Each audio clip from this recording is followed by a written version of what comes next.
Welcome back here to Mountain Connections. I am joined by our great friends from Nexus ITC. Here with some great tech tips for you today. We have Earl Foote, the CEO, as well as Travis Gunn, Vice President. How are you two gentlemen doing today?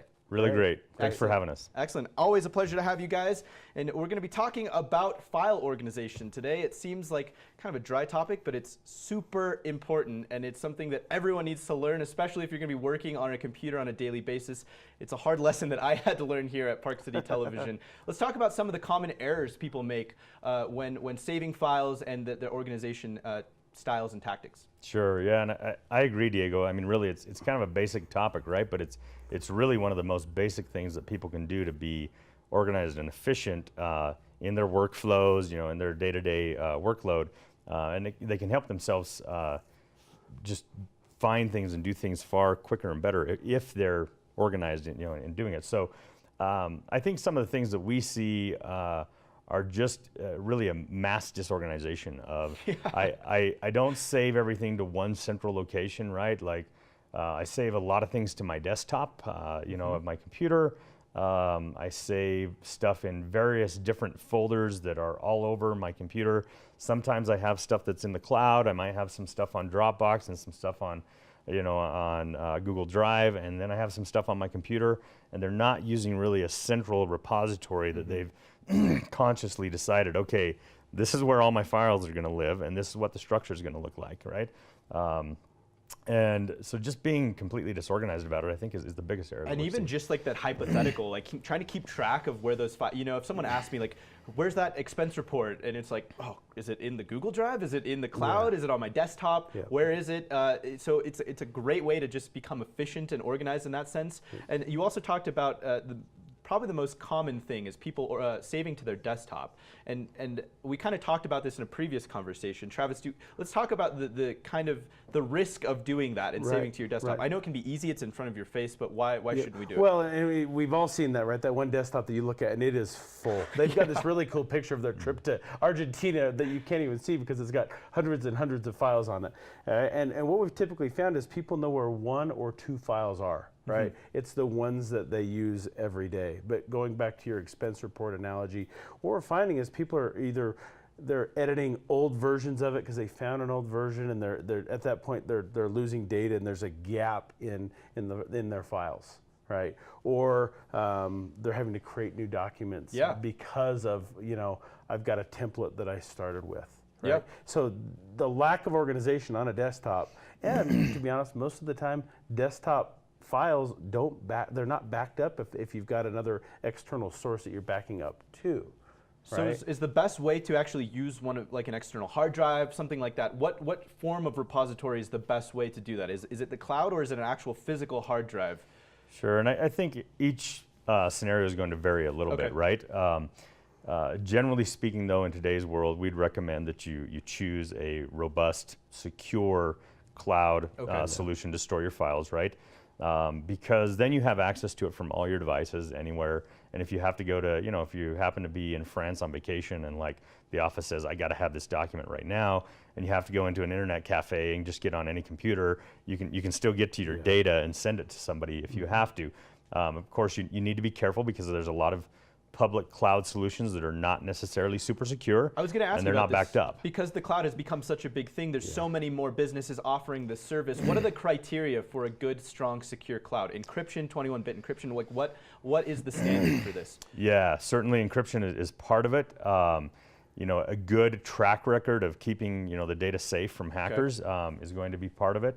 I would say working with and using a trusted solution, right? If you've not heard of the company, I probably wouldn't save my data there. Right? They may propose a very inexpensive price, but if you're not living in that industry on a daily basis, I would go with a company really that you've heard of. Somebody that you're aware of. I think a good way to kind of look at it, a perspective, is it's almost like treating it like a bank, right? I mean, all of this information that you're storing is just as, it's intellectual property, it's just as valuable as money that you're taking to a bank. You wouldn't take it to Joe Blow down the street to stuff under his mattress for a discounted price. You want to take it to the best, most professional people who are going to do exactly what they're supposed to be doing. And if you're talking about business data, make sure you get the business plan, right? Yeah. Don't be living off of the personal plan for a business, because there are differences, and particularly when it comes to security and when it comes to what you can do with the data when somebody leaves your organization, and being able to retrieve that data and not allow them to take it with them or steal it from you, which we've seen honestly situations of where somebody's entire business model is taken by a former staff member. Wow. Because they had complete access to all the data on the cloud drive, right? And so you want to be able to revoke access immediately from former team members who leave you from all their devices. And so you need, if you're a business, get the business plan, don't get the personal plan. Okay. And then make sure you're backed up.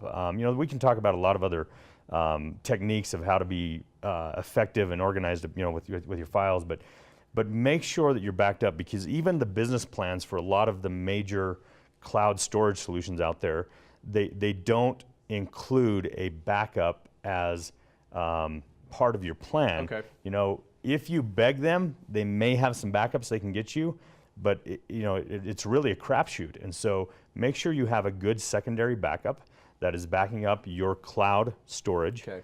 And that you're validating that backup, that every month, minimum every quarter, you're making sure that data is getting backed up correctly, and I have those files in case, and we see it happens. Companies get hit with a ransomware and it encrypts the cloud storage drive, okay? Wow. And so even though it's not resident to your computer or your network necessarily, right? Ransomware can still infect it. Absolutely. And so if you have an offsite backup with a third-party solution, then you can retrieve those files quickly. Some built-in redundancy. And the way there you is key. test it is very simple. Every month, every quarter, go and grab a file or two, just pull it back down, make sure you can open it on a very simplest term, right? Just make sure that you can access that stuff in the event that, maybe next month you do have a loss of data, or maybe you lose your laptop. Yeah. Right? You left it on the roof of your car and you drove away. Right? Who knows? Yes. Just test it. Anything could happen. It'll take a few minutes. Yeah, absolutely. And lastly for you guys, what are some quick, it seems to me like getting this organization down is really kind of more of like a habit sort of thing, like learning these file paths and learning the most efficient way to organize. Some quick tips on how we can develop, I guess, these habits, or what we should do to organize files on our computer. I think, first of all, do it in the moment. Okay. Don't try to say, I'm going to go back and do this a year later. Make sure you're organizing in the moment. Choose a file structure that works for you and makes sense. Okay. Categorize, right, by the types of files, and then nest, folders under other folders. For example, categorize by year, or categorize by project. And then use file names that make sense. Okay. Use file names that you can easily search later on. Even include a date in the file name if that makes sense for what you're doing, right? Excellent. And then stick with it. Just stick with it. Don't change Consistency it. is key. Don't move files and folders. Just stick with what you've Consistency is key. Yep. Once you've developed a plan, stick with it. Again, thank you guys so very much for joining us and sharing some more great tips. We really appreciate it. Our pleasure. you. Absolutely. Yep. Be sure and check them out at nexusitc.net. You can visit them here locally in Park City as well. They'll service your business in any way that you need and answer any tech tips that you have or questions that you have there. We have much more coming up right here on Mountain Connection. Stay tuned. We'll be right back.